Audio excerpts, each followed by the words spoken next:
At the moment, the treatment centre is based on receiving referral cases throughout the community. So that's a lot of small villages based around Kerry Town. People can travel for miles. It's not quite like England where things are very accessible and down the road. So they rely on an ambulance service to be able to get them to the treatment centre. Most people know it opened fairly recently, and we've had a few cases admitted. It's sometimes adults, children, at different stages of being infectious. We have had people who have moved on and done well in the centre, but we have had casualties of Ebola as well. However, we have had people admitted who have had malaria, which exhibit very similar symptoms. So we are doing testing for both Ebola and malaria. I don't think someone's been quite so happy to see a malaria positive test, because it does mean that we can separate that person from someone with a suspected Ebola and effectively treat as well.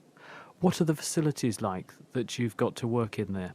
It's very basic, but good at the same time. We did bring in a lot of equipment from the UK. We have brought in portable cabinets to isolate the organism in, so we're working in very safe practices. The lab functions well. We have internet access for reporting, and it's very important that we can get the turnaround times, which we aim for around 4 hours. Now, how are the locals taking to your presence? They have been absolutely marvellous. They welcome the help. For them, it's seen as we need people to come in and help because our health system has fallen down. The economy was on the up, and the sad story is that because of Ebola, it's taken quite a hit. So to have people coming in and still wanting to come and visit what is a very beautiful country is a joy to them. But a lot of people's response towards myself and my colleagues has been thank you, and that they're very grateful for our help. Have you got any clues from what you're seeing there as to why this has taken off in this very dramatic way in Sierra Leone and probably also the other adjacent countries? What do you think the factors are that stimulated it to happen in the way it has?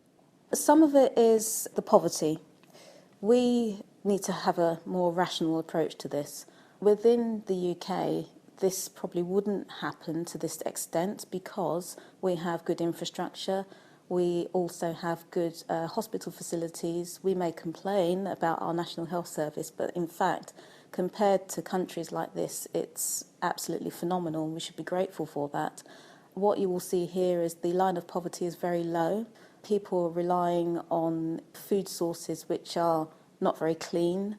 They also don't have facilities for sanitation. So obviously coming into contact with body fluids is more accessible. So that's why the spread has happened. You've also got to realise the distance between Sierra Leone, Guinea, Liberia, the borders aren't controlled as much. So therefore there's a lot of crossover, but it's for trading because people rely on selling goods, etc.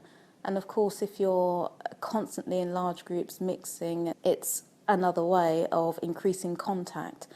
But also there is physical contact because people, liaise and have relationships with one another. So that's why the spread is there. And we need to also realise that people live in some very rural areas. Being able to contact these people and reach them isn't as accessible as it would be in the UK. You have vast land here and people living in some very, very secluded areas. So to reach those people and to help them is more difficult. Is that improving? People have obviously made that realisation because you're telling us about it. So what are they doing about that?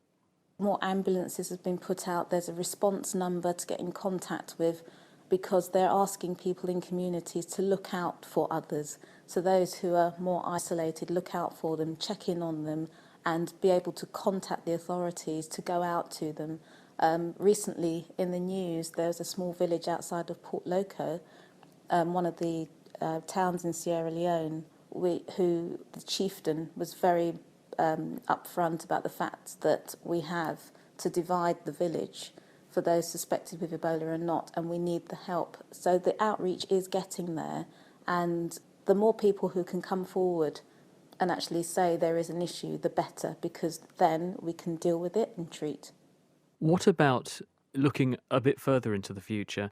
Once this outbreak is done and dusted and under control, What about preventing another one? There must now already be talk about how we stop this happening again. There are a lot of good things that have come out of this. We see just in the instance when 3 weeks ago when we arrived, as we drove through the different villages, we had to stop, we had to disinfect because there were villages who were clean of Ebola and others that were aware of the odd cases, but there's still a lot of hygiene programs going on, so you have to stop, disinfect, and then continue to travel to neighbouring villages.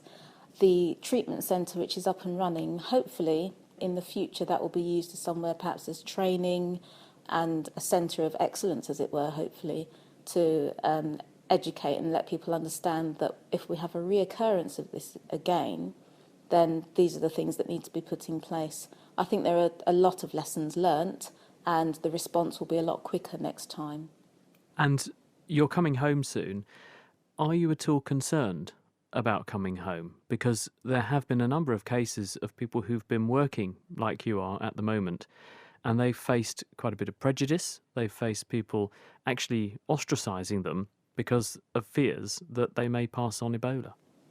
I did have my concerns before I left, but I did say to people, look, you've got to look at this in a rational way. I'm working in the laboratory quite protected. I've had training, I've had to wear a lot of protective gear. I've had limited social contact out here. There are things in place which have helped me take care whilst in country in Sierra Leone. So they shouldn't be so worried. Also, we have screening processes up and running now at the airport. I've been screened so many times whilst out here as well, and I've taken the self-responsibility of monitoring myself. So I wouldn't want to put anyone in danger, especially my family that I'm coming back to and I'm really looking forward to hugging and being around.